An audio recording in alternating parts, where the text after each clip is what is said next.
નમસ્કાર વિદ્યાર્થી મિત્રો, આજે આપણે ધોરણ 10 ચેપ્ટર નંબર 8 કુદરતી સંસાધનો વિશે ચર્ચા કરીશું. સૌથી પહેલાં તો આપણે આ ચેપ્ટર વિશે અભ્યાસ કરતાં પહેલાં એક વસ્તુ નક્કી કરવાની છે કે બોર્ડની એક્ઝામની અંદર જ્યારે આપણને આ ચેપ્ટરમાંથી પ્રશ્નો પૂછાય છે તો તેનો ગુણભાર કેટલો હોય છે. તો આ ચેપ્ટરનો ગુણભાર છે 3 માર્ક્સની અંદર તમને ખાલી જગ્યા, જોડકા, મોટા પ્રશ્નો, 2 માર્ક્સના પ્રશ્નો કંઈ પણ પૂછાઈ શકે છે, પણ તેનો ગુણભાર છે 3. હવે આગળ તો આપણે મિત્રો વાત કરીશું કુદરતી સંસાધનો.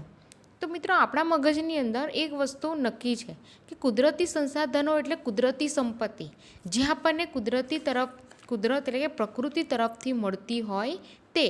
પરંતુ મિત્રો કુદરતી એ પ્રકૃતિ બરાબર છે, પણ સંસાધનનો મતલબ અલગ થાય છે. જ્યારે આપણને કુદરત તરફથી જે વસ્તુ મળે છે એ વસ્તુને આપણે આપણા વાપરવા લાયક બનાવીએ છીએ. આપણી બુદ્ધિથી, માનવી પોતાની બુદ્ધિથી, શક્તિથી તેને વાપરવા લાયક બનાવે છે, ત્યારે તે કુદરતી વસ્તુ, ચીજ વસ્તુ એટલે કે સંપત્તિ, સંસાધન બને છે. જેમ કે આપણે વાત કરીએ તો પહેલાંના સમયની અંદર પણ જમીનની અંદર કોલસો તો હતો જ, પરંતુ આદિમાનવે તે સમયે પોતાની બુદ્ધિશક્તિથી તેનો ઉપયોગ કર્યો નથી, માટે આપણે તેને સંસાધન ન કહી શકીએ. એટલે કે જે વસ્તુ આપણને કુદરત તરફથી મળે છે અને માનવી તેનો બુદ્ધિશક્તિથી તેને ચીજ વસ્તુને પોતાની જરૂરિયાતો પૂરી કરવા માટે ઉપયોગમાં લે છે, તેને આપણે સંસાધન કહીએ છીએ. હવે આ સંસાધનનો ઉપયોગ શું? તો આપણે યાદ કરીએ તો આ સંસાધનોનો ઉપયોગ માનવીને ઘણી બધી રીતે છે. જે વસ્તુઓ આપણને કુદરતી રીતે મળે, કુદરત વગર તો કશું શક્ય છે જ નહીં. આપણને ઘણી બધી વસ્તુ કુદરતમાંથી મળે છે. તો કે જે વસ્તુઓ માનવીને દરેક તબક્કે, દરેક જે સંસાધનો છે જે કુદરતમાંથી આપણને મળે છે, જેનો ઉપયોગ બનાવવા લાયક આપણે તેને બનાવીએ છીએ, ચીજ વસ્તુ બનાવીએ છીએ, અને એક યા બીજી રીતે ખેતી પ્રવૃત્તિ એટલે કે જમીનની ખેતીથી લઈને ઉદ્યોગો સુધી પ્રત્યક્ષ કે પરોક્ષ રીતે તેનો ઉપયોગ આપણે કરીએ છીએ. તો સૌથી પહેલાં સંસાધનોનો ઉપયોગ ખોરાક તરીકે. તો દરેક માનવીની ખોરાકની જરૂરિયાતો વિવિધ સંસાધનો દ્વારા પૂર્ણ થાય છે.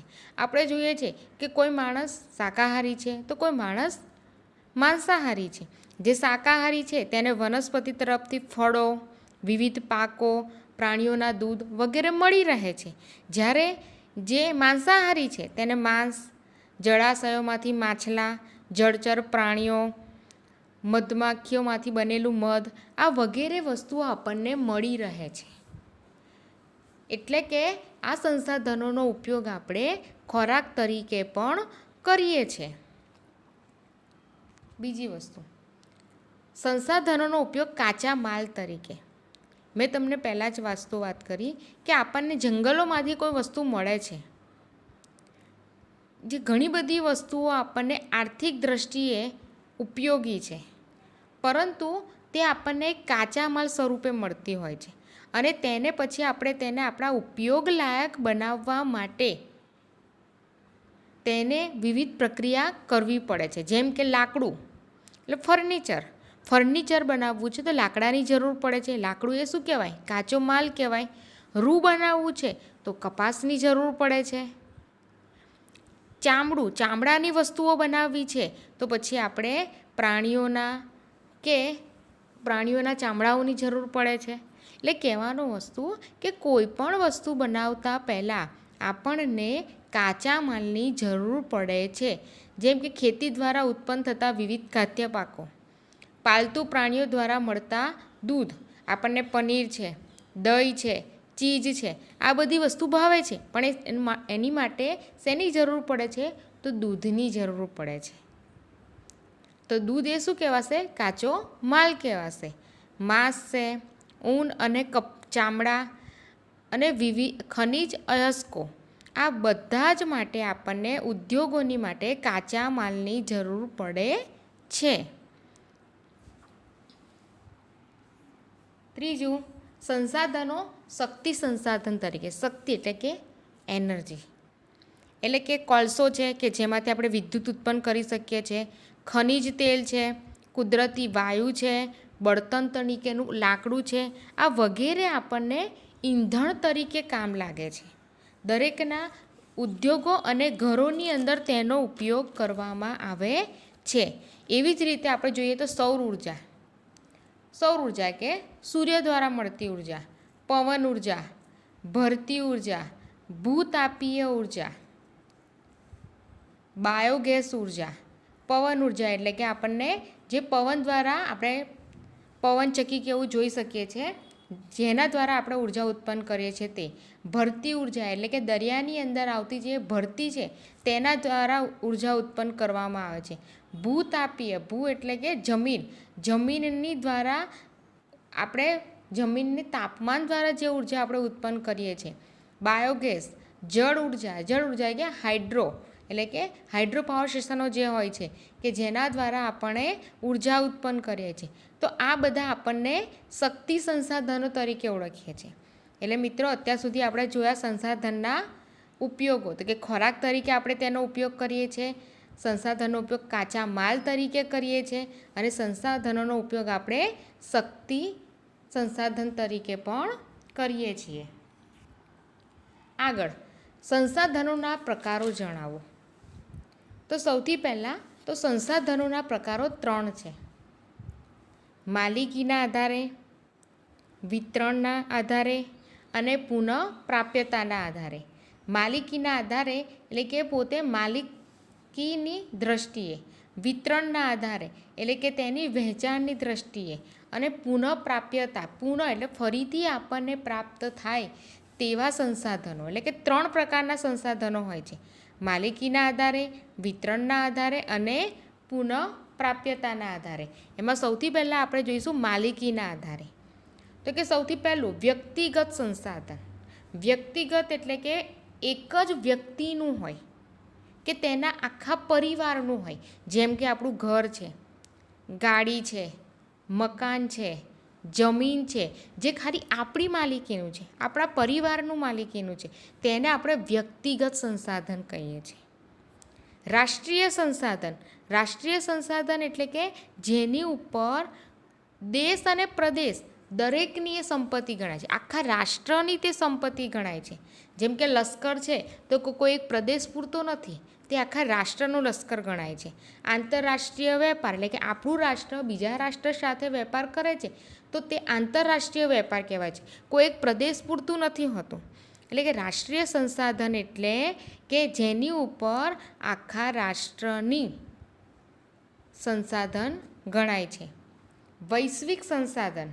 વૈશ્વિક સંસાધન એટલે કે વિશ્વની સહિયારી, બધા જ રાષ્ટ્રો જેટલા છે એ બધા જ રાષ્ટ્રોની સહિયારી માલિકી હોય. કોઈ એક રાષ્ટ્રની નહીં, પણ વિશ્વની અંદર જેટલા પણ રાષ્ટ્રો છે એ બધા જ રાષ્ટ્રનો તેની ઉપર હક હોય.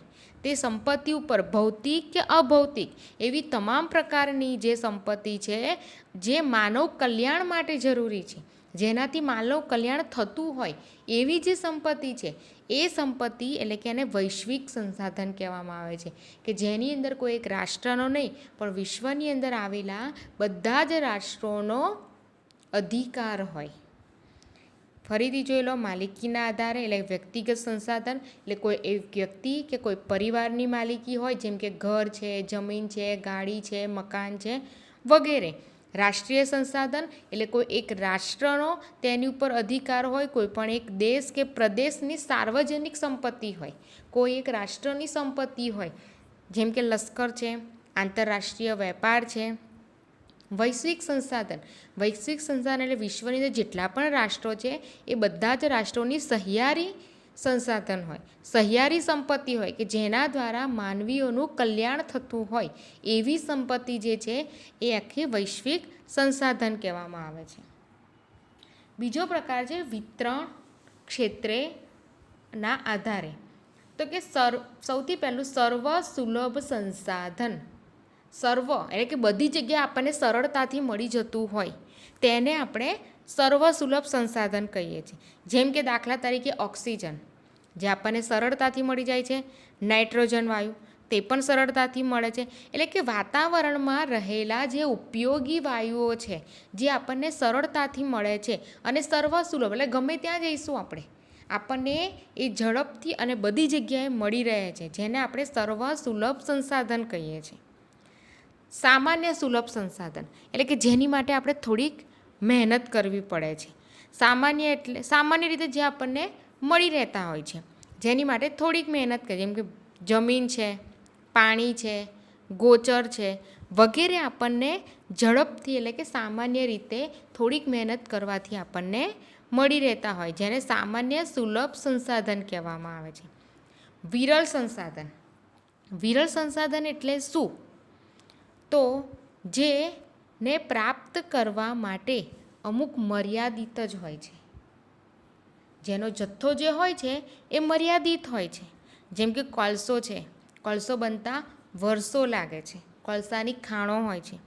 ખનિજ તેલ છે, કુદરતી વાયુ છે, તાંબુ છે, સોનું છે, યુરેનિયમ છે વગેરે ખનિજો જે છે એ આપણને વિરલ, જેના પ્રાપ્તિ સ્થાનો બહુ ઓછા છે, મર્યાદિત સંખ્યામાં છે, જે દરેક જગ્યાએ સુલભ નથી, દરેક જગ્યાએ આપણને મળતા નથી, જે થોડીક મહેનતથી આપણને મળતા નથી, પરંતુ વિરલ એટલે કે જેના પ્રાપ્તિ સ્થાનો જે આપણને અમુક જગ્યાએથી જ આ સંસાધનો મળી શકે છે, જેને આપણે વિરળ સંસાધન કહીએ છીએ. ચોથું, એકલ સંસાધન. એકલ સંસાધન એટલે કે વિશ્વમાં એકાદ બે સ્થળેથી જ આપણને મળી આવતા હોય એવા ખનિજો. જેમ કે આપણે ક્રાયોલાઇટની વાત કરીએ તો ક્રાયોલાઇટ જે ખનિજ છે જે આપણને ગ્રીનલેન્ડમાંથી જ મળે છે. આ વસ્તુ એના માટે હોય છે કે અમુક વસ્તુ એવી હોય છે કે કોઈ રાષ્ટ્રને એવું થાય કે મારી પાસે બધું જ છે, તો તેને બીજા રાષ્ટ્ર ઉપર આધાર રાખવો ન પડે, અને એના કારણે જ આ વિરળ સંસાધન અને એકલ સંસાધન હોય છે કે જેના કારણે એક રાષ્ટ્રએ બીજા રાષ્ટ્ર ઉપર આધાર રાખવો પડે છે. જે ક્રાયોલાઇટ છે એ ખનિજ માટે આપણે ગ્રીનલેન્ડ પર આધાર રાખવો જ પડે છે. કોલસો છે, ખનિજ તેલ છે, કુદરતી વાયુ છે, તેની માટે પણ આપણે બીજા દેશ કે એની ઉપર આધાર રાખવો પડે છે. એટલે કે વિશ્વમાં ભાગ્ય જ એક બે સ્થળે આપણને મળી આવતા હોય તેવા ખનિજો, જેને આપણે એકલ સંસાધન કહીએ છીએ.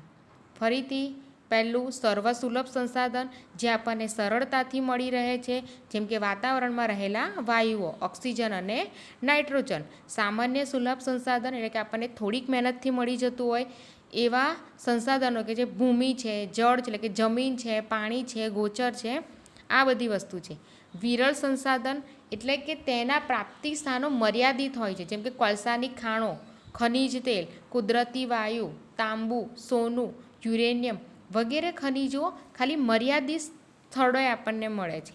એક જ સંસાધન એટલે કે વિશ્વમાં એક જ કે બે જ સ્થળે આપણને જે ખનિજો મળી આવતા હોય જેને આપણે એકલ સંસાધન કહીએ છીએ. જેમ કે ક્રાયોલાઇટ ખનિજ જે આપણને ગ્રીનલેન્ડમાંથી મળી આવે છે. ત્યાર પછી ત્રીજું, પુનઃપ્રાપ્યતાના આધારે.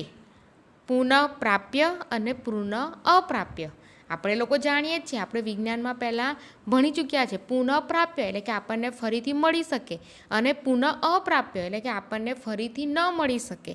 એની માટે અહીંયા શબ્દ થોડો બદલી દેવામાં આવ્યો છે મિત્રો. પુનઃપ્રાપ્ય જેને આપણે કહીએ છીએ નવીનીકરણીય, અને પુનઃ અપ્રાપ્ય જેને આપણે કહીએ છીએ અનવીનીકરણીય. એટલે કે જે સંસાધનો આપણને ચોક્કસ સમયમાં અને વપરાશની પૂર્તિ છે એટલે કે અખૂટ છે, જે આપણને ફરીથી પ્રાપ્ત થવાના જ છે, એવા જે સંસાધનો છે જે અખૂટ છે તેને આપણે નવીનીકરણીય કહીએ છીએ. જેમ કે ઝાડપાન, પશુ પક્ષીઓ, સૂર્યપ્રકાશ. આજે સૂર્ય આથમી ગયો છે તો કાલે સવારે ઉગવાનો જ છે, જે આપણને પુનઃપ્રાપ્ય છે. કે આ જે બધા સંસાધનો છે તે પુનઃપ્રાપ્ય છે એટલે કે નવીનીકરણીય છે. જ્યારે જે સંસાધનો આપણે એકવાર ઉપયોગ કરી લઈએ છીએ અને ત્યાર પછી ફરીથી તેને બનાવી શકતા નથી, નજીક અને થોડાક સમયમાં પણ એટલે કે નજીકના ભવિષ્યમાં પણ આપણે નથી બનાવી શકતા, એને આપણે અનવીનીકરણીય કહીએ છીએ એટલે કે પુનઃ અપ્રાપ્ય કહીએ છીએ. જેમ કે કોલસો, તો કોલસાને સળગાવી દીધા પછી તેમાંથી રાખ બને છે, પણ રાખમાંથી આપણે કોલસો બનાવી શકતા નથી અને કોલસોને બનતા વર્ષો લાગે છે. એવી રીતે ખનિજ તેલ છે, આપણે આપણા એક્ટિવા છે, સ્કૂટર છે, બાઇક છે, જેની અંદર આપણે પેટ્રોલનો ઉપયોગ કરીએ છીએ, કાર છે કે જેની અંદર આપણે ડીઝલનો ઉપયોગ કરીએ છીએ, તો તેની અંદર આપણે વારંવાર પુરાવવું પડે છે ડીઝલ કે પેટ્રોલ. કેમ? કારણ કે તેનો એકવાર વપરાશ થયા પછી તેને આપણે ફરીથી ઉપયોગ કરવા માટે તે ફરીથી એની અંદર પેટ્રોલ કે ડીઝલ નાખવું પડે છે ટાંકીમાં. તો એવી જ રીતે તે આપણને પુનઃપ્રાપ્ય નથી. કુદરતી વાયુ આ બધી જ અનવીનીકરણીય સંસાધનો છે કે જે આપણને થોડાક એકવાર તેનો ઉપયોગ કર્યા પછી નજીકમાં આપણને ફરીથી ઉપયોગમાં લેવા માટે નજીકના ભવિષ્યમાં સરળતાથી પ્રાપ્ત થતા નથી. હવે મિત્રો આપણે આગળની ચર્ચા આગળના વિડીયોમાં કરીશું.